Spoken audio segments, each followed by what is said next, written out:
ఇతను కూడా మాట్లాడుతున్నారు. చిన్న సేవకుని కాడ నుంచి పెద్ద సేవకుల వరకు కూడా మాట్లాడడానికి కారణం ఏంటి అంటే, ప్రశాంతంగా ఉన్న క్రైస్తవ్యాన్ని గలిబిలిలోనికి నడిపించింది ఎవర్రా అంటే, అదిగో BOUI సంస్థ నుండి బయలుదేరిన ఒక దుర్బోధకుడు. పిడి సుందర్రావు గారి ప్రజా అనుసరులు ఇక్కడ ఆరాధనలు ప్రార్థనలు పెట్టి మరి సీక్రెట్గా సంఘాలలో సీడీలు అప్పుడు చెప్తూ కొంతమంది చర్చి సభ్యులను దారి తప్పించారు. అయితే వీళ్ళ ఏమిటి అది సత్యమా అని చెప్పి పిడి సుందర్రావు గారి సింహగర్జన గ్రంథాన్ని నేను తెచ్చుకొని మొత్తం చదివా. సో దేవుడు నాకు చాలా విషయాలు నేర్పించాడు.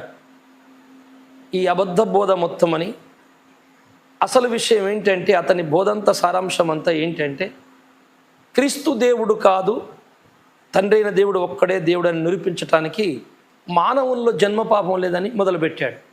మానవునిలో జన్మ పాపం లేదని నిరూపించగలిగితే క్రీస్తు నరుడు ఒకటైపోతాడు. అప్పుడు క్రీస్తు సృష్టికర్తగాడు. మానవులు జన్మతో పాపి అని మనము ఒప్పుకుంటే, అయితే ప్రత్యేకమైన పుట్టుక క్రీస్తుకున్నది కనుక ఆ పాపముల కొరకు వచ్చాడని నమ్మాల్సి వస్తుంది. ఆయన దేవునుడు ఒక భాగమని నమ్మాల్సి వస్తుంది.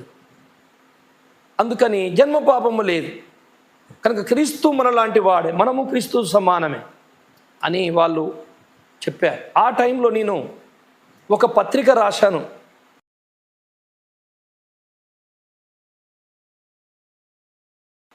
రాసినప్పుడు వాళ్ళ అనుసరులు నా మీద చాలా దండెత్తారు, ఫోన్లు చేశారు, బెదిరించారు. నిన్ను జైల్లో పెడతామన్నారు, నువ్వెవరి శిష్యునివి అని 4-5 నెలలు నా చర్చికి ఒక వ్యక్తిని పంపించారు. నిన్ను జైల్లో